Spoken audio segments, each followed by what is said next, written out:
খায়, চারটে খায় না, বাইটে খায়, চাবাই খায় না, শুয়ে খায়, এলোপতি না হোমিওপ্যাথি কমনে কমনে পাওয়া যায়। এই গুণকীর্তন একজনে করবো হেরাকে হলেন আমাকে ওষুধটার নাম কি? যেহেতু যৌবন লইয়ে খেলাবেলা, তাই আমার ওস্তাদ হাকিম ভবদাস 50 বছর আগে ওষুধটা বানাইতে হয়ে গেছে, নাম রেখে গেছে যৌবন বা রাখে। উদয় কি নৌপথে না হেলে ভুল করবেন আমাকে এই শিশি আজ উড়িয়ে বেড়ে আকাশ পথে ছেলে নেই আর সরিয়ে বেড়ে বাসে কিংবা ট্রেনে। কোথায় এশিয়া, কোথায় রাশিয়া, কোথায় ইউরোপ, কোথায় আমেরিকা, পৃথিবীর হগলানে পৌঁছে গেছে আমাকে ওই শিশি।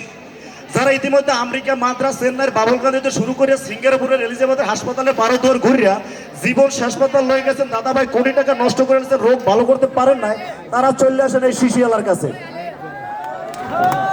আইবেন না করবেন কি এর মধ্যে দেশে কি একবার শুনবেন 3টা খারাজেলকে দিয়ে পড়ে যাবেন। আমার ওস্তাদ মেলা উপাদান একসাথ করে এই ওষুধটা বানাইতেছে। এর মধ্যে দেশে মাকাল ফল, ধুতরা ফুল, আউকের সাথী, ব্যাংকের মাটি, কাউগর চোখ, চোখের তাও, কেসকি মূলা, জাম্বুরার ছোলা।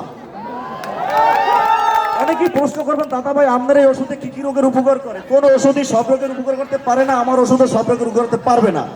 তবে আমার ওস্তাদ হেকিম ভবদাস হেকিম বই গাইডটা 21টা রোগের নাম দিয়ে গেছে, আমি একটু এক অসে বইলে দিতে চাই। দাঁতের ব্যথা, বাতের ব্যথা, মাজায় ব্যথা, কোমরে ব্যথা, কাড়িতে ব্যথা, কোয়ে ব্যথা, ঘুরায়, চাংড়ায়, পাঁচড়ায়, উপরে পরে, চিত্রে পরে, কাত্তিরে পরে, আন্দারে দেয়, ভের মধ্যে টিক টক্কর দেয়। বাথরুমে একবার ঢুকলে জীবন বাইর করতেছে দাদা ভাই, বাথরুম থেকে বাইরেছে না 14 বছরের মাইয়া গালি চাপড়া ভাঙ্গ হয়ে গেছে 44 বছরের বুড়ির মতো, এতটাই অধপতন হয়ে গেছে আজকে সবাই মেকআপ করে আসছে অনুষ্ঠানে। অনেকেই প্রশ্ন করবেন দাদা ভাই আপনার এই ওষুধ খায় কেডা কেডা? তার আগে আমি কইছি এই ওষুধ খায় না কেডা কেডা। আমি এমন একজন লোকের নাম কম আপনারা প্রত্যেকেই চেনেন, জানি কোন দি কোন কেডা? ফিরোজ ভাই জানি কইতে পারবে না, সে হইছে আমাদের কাউসার ভাই। সে আমার ফোন দিয়ে বলে দাদা ভাই সামনে আমার পিকনিক আছে, আমার গায়ে জোর পাইতেছি না, আমার জন্য কিছু একটা করেন।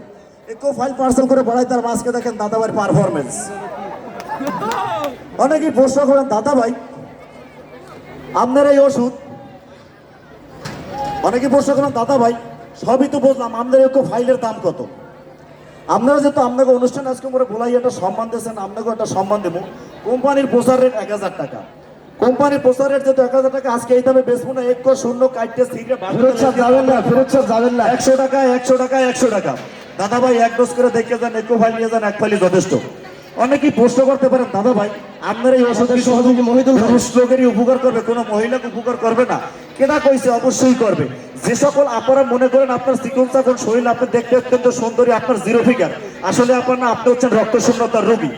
আপনার শরীর এতটাই দুর্বল, 14 ফেব্রুয়ারি আপনার স্বামী ভালোবাসেন দিচ্ছে গোলাপ ফুল, ও মা আপনি চোখে দেখেন রুদ্র বলে, এই নিয়ে স্বামীকে বলতেছেন লেরের ভো তুই মরে মারার বুদ্ধি লইছো। আর দেরি না করে দাদা ভাই দিদি ভাই এক ফাইল নিয়ে যান, এক ফাইল দেখে যান, এক ফাইলই যথেষ্ট। লাগবে কিন্তু অনেকেই প্রশ্ন করতে পারেন দাদা ভাই কত চাপাবাস দেখলাম, দেখলাম, কোনো উপকার পাইলাম না, কোনো প্রমাণ আপনার কাছে আছে? অবশ্যই আছে। কিছুদিন আগে আমার গুলিস্তান সদর দপ্তরে আমি ওষুধ বিক্রি করতেছি, বলা কাছের বাতাস নাকি হঠাৎ করে আমাদের রাহি ভাই আমার সামনে উপরে পড়ে গেল। ধরে উড়াই গেলাম দাদা ভাই কি ব্যাপার আপনি পড়ে গেলেন কে? বলে দাদা ভাই আমার গায়ে জোর পাই না, আমার জন্য কিছু একটা করেন। আমি দেখতে আসলাম যে বাতাসে উপরে পড়ে গেছি। আজকে দেখেন মাশাআল্লাহ, সে যারা ওষুধ নিতে ইচ্ছুক সবাই টাকা হাতে নেন।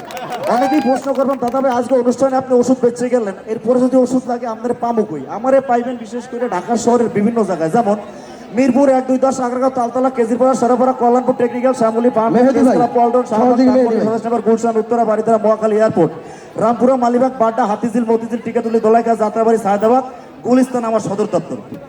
অনেকেই প্রশ্ন করেন দাদা ভাই ওষুধ তো নিছি, খাওয়ার নিয়মটা কি? সকল ওষুধই খাওয়ার একটা নিয়ম আছে। আমাদের যারা যারা ওষুধ দিয়েছেন মনোযোগ দিয়ে শুনবেন। আমাদের এই ওষুধ যখন আপনি অফিস থেকে কাজকর্ম করে ব্যস্ত এবং ক্লান্ত শরীর নিয়ে বাসায় যাবেন, বাসায় যাওয়ার পর আপনি খাইলে ঘুমাই যাবেন এবং সকালবেলা ঘুম থেকে উঠবেন, অর্থাৎ ঘুম থেকে ওঠার আগে এবং ঘুমানোর পরে মাঝ ঘুমে এই ওষুধটা খাইতে হবে। এই নিয়ম না মাইনে যদি কেউ ওষুধ খান এবং কোনো উপকার যদি না পান, এর জন্য কর্তৃপক্ষ দায়ী থাকবে না। বিশেষ দ্রব্য অবশ্যই আপনার এই ওষুধ আপনার স্ত্রী কিংবা স্বামীর নগলের বাইরে রাখবেন। ধন্যবাদ। ধন্যবাদ। ভাই আমারও তো একটা ফাইল দিলেন না ভাই। আপনার